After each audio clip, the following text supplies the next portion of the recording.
अक्षय तृतीया ऐसा पर्व है जो हम दीपावली की तरह बड़े ही धूमधाम से मनाते हैं। दोस्तों, अक्षय तृतीया को गर्मियों का धन तेरस कहा जाता है। कहा जाता है, वैशाख की तरह कोई माह नहीं, सतयुग की तरह कोई युग नहीं, वेद की तरह कोई शास्त्र नहीं और गंगा की तरह कोई तीर्थ नहीं, और इसी तरह अक्षय तृतीया की तरह कोई दूसरी तिथि है नहीं। अक्षय यानी कि कभी न नष्ट होने वाली तिथि, और अक्षय तृतीया को सर्वश्रेष्ठ मुहूर्त कहा गया है। शास्त्रों में इस तिथि को स्वयं सिद्ध मुहूर्त माना गया है। अक्षय तृतीया पर सुख समृद्धि के लिए सोना चांदी खरीदना शुभ माना जाता है। इस दिन सोना चांदी हीरा खरीदने से हम हमेशा के लिए अक्षय होते हैं, इसलिए इसे समृद्ध देने वाली तिथि भी कहा जाता है। तो दोस्तों, आज हम बात करेंगे अक्षय तृतीया कब है, 10 मई या 11 मई, और साथ ही जानेंगे अक्षय तृतीया का पर्व इतना महत्वपूर्ण क्यों है कि इसे गर्मियों की धनतेरस कहा जाता है। इसके शुभ योग, पूजा विधि के बारे में, इस दिन क्या करें, क्या न करें, इस दिन किस चीज की खरीदारी करनी चाहिए, और इस दिन किए जाने वाले कुछ चमत्कारी उपायों के बारे में आज की वीडियो में हम आपको अक्षय तृतीया से संबंधित पूरी जानकारी देने वाले हैं। आपको कहीं और जाने की जरूरत नहीं है, लेकिन आपको वीडियो पूरा देखना है, बिल्कुल भी बीच में स्किप करके नहीं देखना है, क्योंकि आधा अधूरा ज्ञान हमेशा हानिकारक होता है। तो उम्मीद करते हैं आप इस वीडियो को पूरा जरूर देखेंगे। लेकिन वीडियो को शुरू करने से पहले आप इस वीडियो को लाइक अवश्य कर दें। दोस्तों, हमारे शास्त्रों में 3 अब्बू मुहूर्त बताए गए हैं, जिस दिन आप किसी पंडित, किसी ज्योतिष से पूछे बिना कोई भी शुभ कार्य हो, 16 संस्कार हो कर सकते हैं। सबसे पहला चैत्र शुक्ल पक्ष की प्रतिपदा यानी गुद्धी पड़वा, दूसरा विजयदशमी, तीसरा अक्षय तृतीया यानी आखा तीज का दिन, और चौथा शुक्ल कार्तिक शुक्ल पक्ष चंद्रमा का आधा भाग। इन तिथियों पर सूर्य और चंद्रमा अपनी उच्च राशियों में रहते हैं, और इन्हीं तिथियों से सतयुग हो, द्वापर, त्रेता हो, इनके शुरुआत की गणना की गई है। इन्हें चिरंजीवी तिथि भी कहते हैं, क्योंकि विशेष रूप से आखा तीज को, क्योंकि अष्ट चिरंजीवियों में से एक भगवान श्री परशुराम जी का जन्म इसी दिन हुआ था। धर्म की रक्षा के लिए भगवान विष्णु ने अनेक अवतार लिए, जिसमें नर, नारायण, हरि, गिरि, परशुराम, 3 अवतार, पवित्र अवतार अक्षय तृतीया को ही उदय हुए।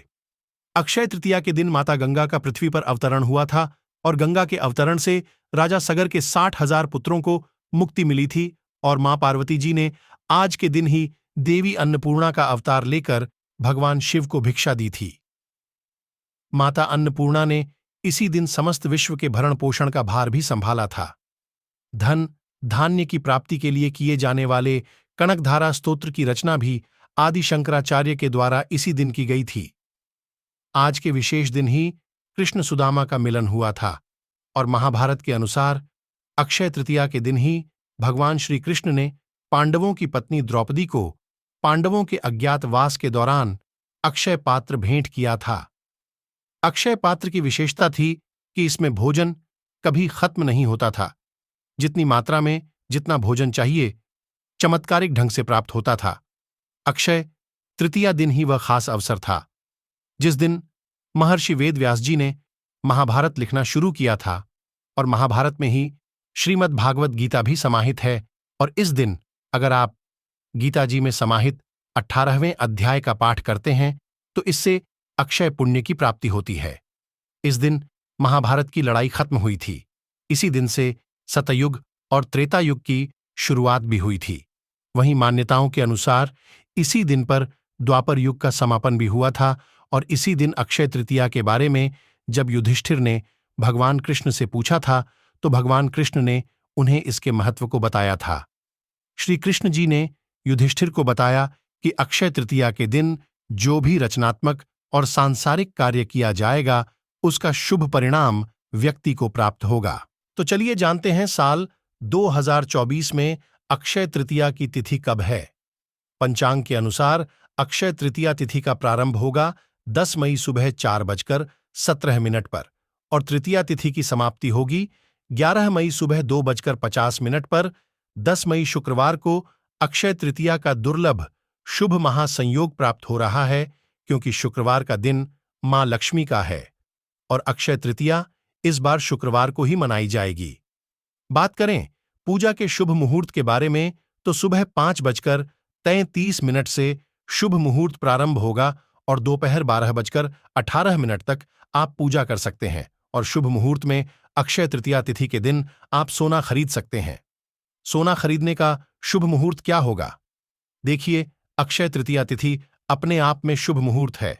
आप पूरे दिन में सोना, चांदी, हीरे, आभूषण, रत्न, जमीन, गाड़ी या कोई भी खरीदारी आप दिन में आप कर सकते हैं, लेकिन राहु काल में खरीदारी नहीं करना चाहिए और राहु काल का समय रहेगा सुबह 10:45 से 12:23 तक। तो इस समय को छोड़कर आप पूरे दिन में कभी भी खरीदारी कर सकते हैं। कोई दिक्कत परेशानी नहीं है। पूरे दिन में जब भी आपको समय मिले आप इस दिन अवश्य कुछ न कुछ खरीदारी जरूर करें। इससे घर में सुख समृद्धि आएगी, हमारे घर में सुख समृद्धि की बढ़ोतरी होगी। अक्षय अपने आप में सर्वश्रेष्ठ शुभ संयोग होता है। इस दिन मां लक्ष्मी और श्री हरिनारायण मतलब लक्ष्मी नारायण की पूजा आराधना की जाती है। इसके अलावा परशुराम जी की पूजा किया जाता है और इसके अलावा नर और नारायण की भी पूजा होती है। इस दिन हवन, स्नान, जप, दान, तर्पण करने के लिए शुभ माना जाता है। इस दिन सोना खरीदने से मां लक्ष्मी की कृपा बनी रहती है। इस दिन हिंदू धर्म में आस्था रखने वाले लोग शुभ कार्य प्रारंभ करते हैं। इसके साथ ही नई चीजों की खरीदारी का भी इस स्थिति पर बड़ा महत्व है। ऐसा माना जाता है कि इस दिन खरीदारी और खासकर सोना खरीदने से घर में कभी भी धन धान्य की कमी नहीं होती। ये दिन आपके आध्यात्मिक उत्थान के लिए भी बहुत शुभ माना जाता है। अगर आप इस दिन प्रभु का ध्यान करते हैं तो आपको उनका आशीर्वाद प्राप्त होता है। इस दिन दान करने से भी आप जीवन में सुख समृद्धि प्राप्त कर सकते हैं। कोई भी नया काम हो, नया घर हो, नया कारोबार हो, इसको शुरू करने से उसमें बरकत मिलेगी, ख्याति मिलेगी। पंचांग देखे बिना ही आज के दिन कोई भी शुभ और मांगलिक कार्य जैसे विवाह, गृह प्रवेश, वस्त्र, आभूषणों की खरीदारी, भूखंड वाहन, कोई भी चीज की खरीदारी, कोई जमीन जायदाद, कोई नए कपड़े, कोई भी आभूषण, कोई नई संस्था की स्थापना, कोई समाजवादी की स्थापना, कोई उद्घाटन करना सभी श्रेष्ठ रहता है। मांगलिक कार्यों की शुरुआत के लिए अति उत्तम दिन है और इस दिन जो भी आप काम करेंगे इसमें खूब बरकत होगी। आज के दिन अपने कर्म हो, सेवा हो, दान से मनुष्य धर्म का पालन करना चाहिए। इस दिन पितरों के निमित्त कहीं पर भी भोजन दान करें। आश्रमों में आप भोजन, अनाज का दान कर सकते हैं। आप किसी गरीबों के आश्रम जा सकते, अंधों के आश्रम जा सकते हैं, वहां भोजन करा सकते हैं। तर्पण कराइए, अपने पितरों के निमित्त पिंडदान कराए, इससे अक्षय फल प्राप्त होते हैं। आज के दिन गंगा स्नान या कोई भी तीर्थों में स्नान भी करना चाहिए। इससे जो भी आप पाप करते हैं वह समस्त पाप आपके नष्ट हो जाते हैं। दोस्तों, इस दिन जौ का दान करना चाहिए, 1 मुट्ठी, जो कम से कम आप दान कीजिए। इससे स्वर्ण दान का महत्व तो स्वर्ण तो आप दान नहीं कर सकते, तो धरती का प्रथम अन्य जौ माना गया है और जौ के दानों को स्वर्ण के दानों के बराबर माना जाता है। तो आज के दिन 1 मुट्ठी जो कभी अगर आप दान कर लेते हैं तो भी स्वर्ण दान के बराबर फल प्राप्त करता है। इस दिन आपकी जो इच्छा हो, पंखा, छाता, जलसतु, फल, वस्त्र, किसी भी चीज का दान कर सकते हैं। भूमि दान का भी महात्म्य होता है, लेकिन भूमि हर किसी के बस की नहीं होती है, तो आप कम से कम 1 मुट्ठी चावल ही दान कीजिए, पर कीजिए जरूर। अक्षय तृतीया के दिन मां पार्वती, नर नारायण की पूजा का विधान है और अक्षय तृतीया के दिन ही चारों धामों में से एक श्री बद्रीनारायण के पट खुलते हैं। और आपको बता दूं, वृंदावन में जो बांके बिहारी जी का मंदिर है, उस दिन सिर्फ आज के दिन ही आपको श्री विग्रह के चरणों के दर्शन होते हैं, नहीं तो पूरे साल वो कपड़ों से ढके हुए रहते हैं। तो आज के दिन इसका महात्म्य है, तो खास जान जाए कि चमत्कारी तिथि है और इसका फायदा आपको उठाना है। इससे पहले कि किसने उठाया और इसका क्या महात्म्य है, तो छोटी सी कथा बताता हूं। प्राचीन काल में एक सदाचारी और देव ब्राह्मणों में श्रद्धा रखने वाला एक धर्मदास नाम का एक वैश्य हुआ करता था। उसका परिवार बहुत बड़ा था और वह सदैव बहुत व्याकुल रहता था। उसने किसी से व्रत के अक्षय तृतीय के व्रत के महात्म्य को सुना, तो जब यह भारत आया तो उसने व्रत किया, गंगा स्नान किया, देवी देवताओं की पूजा की, अपने इष्ट देव को देवी देवताओं की पूजा की, और गोले के लड्डू पंखा, जल से भरे हुए घड़े, नमक, सत्तू, दही, चावल, गुड़, सोना, वस्त्र, यह सभी चीजें दिव्य ब्राह्मणों को दान किया। उसकी स्त्री को यह बात बिल्कुल अच्छी नहीं लगी और वह बार बार मना करने लगी। कुटुंबजनों से चिंतित रहने और बुढ़ापे के कारण अनेक रोगों से पीड़ित होने पर भी वह उसके बाद से हमेशा अक्षय तृतीया करता रहा। कभी भी अपने धर्म, कर्म और दान पुण्य से विमुख नहीं हुआ और यही व्यस्क फिर दूसरे जन्म में कुशावती का राजा बना। अपने अक्षय तृतीय के जो दान का प्रभाव था, उसकी वजह से वह बहुत धनी और प्रतापी बना, और वैभव संपन्न होने पर भी उसकी बुद्धि कभी धर्म से विचलित नहीं हुए, और इसलिए यह भी माना जाता है कि आज के दिन जो भी मनुष्य दान करता है वह पुण्य को प्राप्त करता है और उसका अगला जन्म बहुत ही पुण्यमय होता है। साथ ही साथ यह खास दिन में आप अपने जो स्वजन हैं, जो पुत्रगर है, उनके द्वारा अगर कोई पाप किया गया है, जाने अनजाने अपराध है, या फिर आपने स्वयं नहीं, आपके परिवार में किसी ने जाने अनजाने अपराध किया है, तो सच्चे मन से इस दिन ईश्वर से आप क्षमा प्रार्थना करते हैं, तो भगवान आज के दिन सभी के अपराधों को क्षमा करते हैं और आपको सद्गुण प्रदान करते हैं। अब हम जानेंगे अक्षय तृतीया की पूजा विधि। इसके लिए ब्रह्म मुहूर्त में उठकर स्नानादि से निवृत्त होकर सूर्य नारायण को जल अर्पित करना चाहिए। अपने घर के मंदिर में आप चौकी लगाकर पूजा कर सकते हैं, या अपने नजदीक के कोई भी श्री हरि नारायण के मंदिर में कलश की स्थापना करके पूजा संपन्न कर सकते।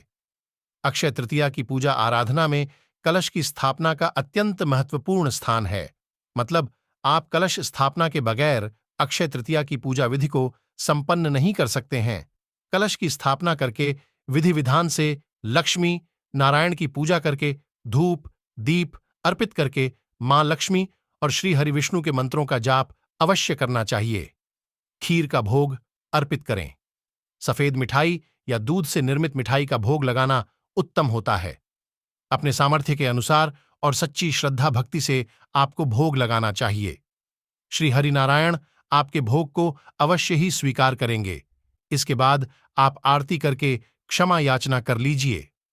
क्षमा याचना करना अत्यंत आवश्यक होता है, क्योंकि अगर हमारे से पूजा में कोई भी भूल चूक गलती होती है, उसे हमें तत्काल पूजा के समय पूजा आरती करने के बाद भगवान जी से क्षमा याचना मांग लेते हैं, तो हमारी पूजा में जो भी गलती हुई है, भूल चूक हुई है, उसके लिए हमें प्रभु जी जरूर क्षमा कर देते हैं। अक्षय तृतीया में दान पुण्य का अत्यंत महत्वपूर्ण स्थान है। आप किसी भी चीज का दान कर सकते हैं, जो भी आपका सामर्थ्य है उसके अनुसार आप दान कर सकते हैं, लेकिन इस दिन जल से भरा कलश अवश्य दान करना चाहिए। एक कलश में जल भरकर उसमें थोड़ी चीनी शक्कर डालकर मीठा जल करके किसी भी ब्राह्मण को दक्षिणा के साथ दान कर देना चाहिए। इससे आपके जीवन में सुख समृद्धि आएगी। साथ ही आपके जीवन में अगर आर्थिक तंगी है तो उससे भी छुटकारा आपको मिल जाएगा। तो आप जानते हैं इस दिन क्या करना चाहिए। दोस्तों, अक्षय तृतीया का दिन मां लक्ष्मी को प्रसन्न करने का दिन कहा जाता है। अगर इस दिन मां लक्ष्मी के मंत्रों का हम अधिक से अधिक जाप करते हैं, तो इससे हमें जन्म जन्मांतर के लिए महालक्ष्मी की कृपा प्राप्त होती है। इस दिन महालक्ष्मी श्री हरि नारायण के पूजा पाठ करके विष्णु सहस्त्र नाम का हमें पाठ करना चाहिए। इस दिन श्री सूक्त या कनकधारा का पाठ भी कर सकते हैं। कोई भी महालक्ष्मी के मंत्र का जापाप कर सकते हैं। महालक्ष्मी का बीज मंत्र है ओम महालक्ष्मी नमः। आप इस मंत्र का जाप 108 की संख्या में अधिक से अधिक करके अपने जीवन का उद्धार कर सकते हैं। जीवन में सुख समृद्धि और खुशियां ला सकते, तो आप जरूर उस दिन इस मंत्र का जाप करिए। आपके घर के आसपास जो भी मंदिर है, देवी देवताओं का मंदिर है, उनकी पूजा आराधना जरूर करनी चाहिए। दीप दान करिए। शिवालय जाकर पंचामृत से शिव जी का अभिषेक अवश्य करना चाहिए। गंगा जल से आप विशेष रूप से अभिषेक करिए, क्योंकि इस दिन शिव जी का आप पंचामृत गंगा जल से अभिषेक करते हैं तो 100 पूजा के बराबर माना जा है।